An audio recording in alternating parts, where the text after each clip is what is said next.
प्रभूचा गौरव असो आत्ता आणि सदा सर्वदा. आत्ता आणि सदा सर्वदा प्रभूचा गौरव असो. नीतिमान विश्वासाने जगेल. हे शब्द आपण बऱ्याच वेळेला ऐकलेले असतील. ह्या ठिकाणी नीतिमान, नीतिमत्ता, नीतिमत्व, नैतिकता हे सगळे शब्द अत्यंत महत्त्वाचे आहेत. बायबलच्या अगदी पहिल्या पानापासून तर शेवटच्या पानापर्यंत सातत्याने नीतिमान आणि अनीतिमान, सज्जन आणि दुर्जन, चांगली व्यक्ती आणि दुष्ट व्यक्ती, काळोख आणि प्रकाश अशा प्रकारे एक द्वंद्व युद्ध सुरू असलेलं आपल्याला दिसून येतं.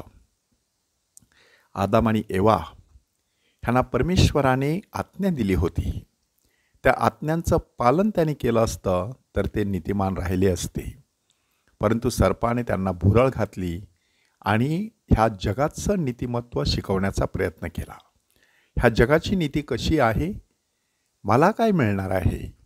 अमुक असं केलं तर माझा काय फायदा होणार आहे? असा विचार जग आपल्याला करायला लावत असतं. परंतु अमुक हे करत असताना मी परमेश्वराची आज्ञा पाळत आहे की झुगारून देत आहे ते तपासून पाहणं हे देवाचं नीतिमत्व.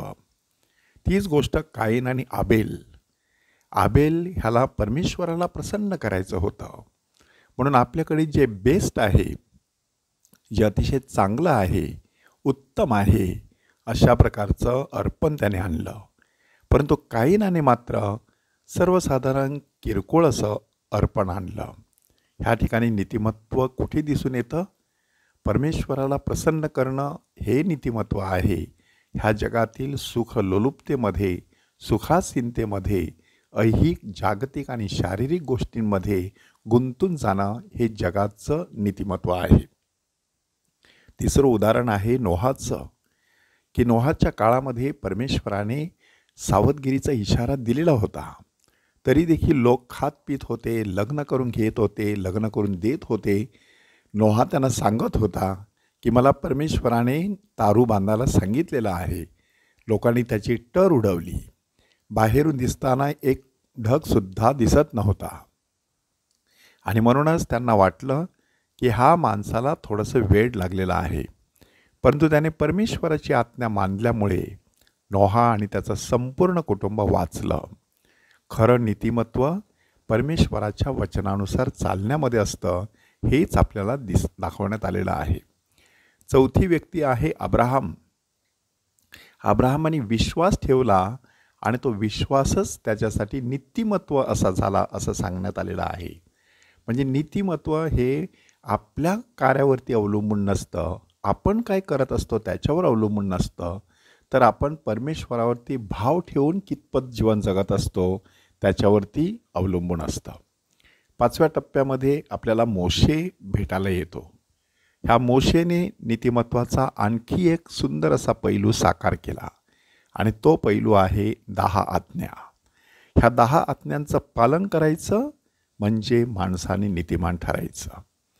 6व्या टप्प्यामध्ये शास्त्री पुरुषी चित्रामध्ये आले आणि ह्या शास्त्री पुरुषांनी मोशेच्या आज्ञा तंतोतंत पाळण्याचा प्रयत्न केला. मात्र हे तंतोतंत पालन जे आहे ते बऱ्याच वेळेला बाह्य आहे हे त्यांच्या लक्षात आलं नाही आणि म्हणूनच नियमावरती बोट ठेवणं, शब्दात कडक पद्धतीने पाळणं, वल्हांडणाचे नियम पाळणं, उपवास करणं, दशांश देणं, ह्या सगळ्या गोष्टी जरी ते करत असले तरीसुद्धा परमेश्वरासमोर ते नीतिमान ठरू शकले नाहीत. ह्याचं उत्तम उदाहरण आहे परुशी आणि जकातदार. की परुशी स्वतःला नीतिमान समजत होता. तो काय करत होता ते तो परमेश्वरासमोर सांगतो. परंतु जकातदार मात्र स्वतःला पापी समजत होता, नम्रपणे परमेश्वराच्या दयेवर विसंबून होता. आणि येशू सांगतो हा दुसरा नीतिमान ठरून आपल्या घरी गेलेला आहे. प्रभू येशू ख्रिस्त ज्यावेळेला चित्रामध्ये आला त्यावेळेला त्याने धन्योद्गार सादर केले. ह्या धन्योद्गाराप्रमाणे जीवन जगणारी व्यक्ती खरोखरच नीतिमान व्यक्ती आहे असं येशूने शिकवण्याचा प्रयत्न केला.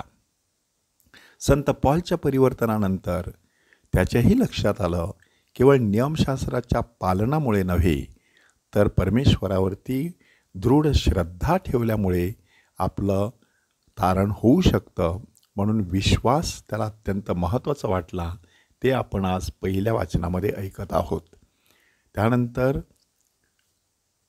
संत याकोब किंवा जेम्स ह्याने सांगण्याचा प्रयत्न केला की केवळ श्रद्धा पुरेशी नाही, श्रद्धेला कृतीची जोड देखील असणं गरजेचं आहे. नीतिमत्व हे केवळ बोलण्यामध्ये नसतं, नीतिमत्व हे केवळ आज्ञा पालनामध्ये नसतं, नीतिमत्व हे प्रत्यक्ष कृती करण्यामध्ये असतं. मग ती कृती म्हणजे गोरगरिबांची सेवा असू शकते, ती कृती म्हणजे आपल्या जिभेचा योग्य असा वापर करण्यामध्ये असू शकते. ती नीतिमत्ता आपल्या कृतीमधून दिसणं गरजेचं आहे, असा आग्रह संत याकोबाने धरलेला होता. प्रभू येशू ख्रिस्ताच्या शुभवर्तमानामध्ये एका पुरुषाच्या घरी जेवायला बसतो. हात न धुतल्यामुळे तो जेवायला बसलेला आहे असं त्याने पाहिल्यानंतर पुरुषाला आश्चर्य वाटतं.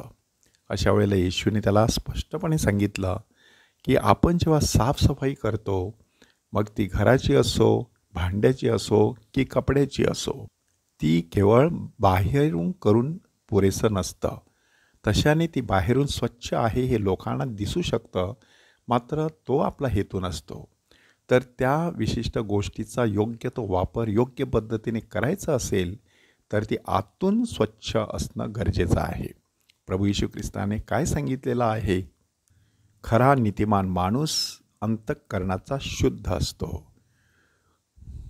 अंतरी निर्मळ वाचेचा रसाळ, त्याचे गळा माळ असो वा नसो. म्हणजे ज्या व्यक्तीचं अंतःकरण नितळ असतं, शुद्ध असतो, तो परमेश्वराच्या नजरेमध्ये नीतिमान असतो. अशी नीतिमत्ता आपल्याला जोपासता यावी म्हणून परमेश्वराकडे कृपा आणि शक्ती मागूया. प्रभूचा गौरव असो आत्ता आणि सदा सर्वदा. आत्ता आणि सदा सर्वदा प्रभूचा गौरव असो.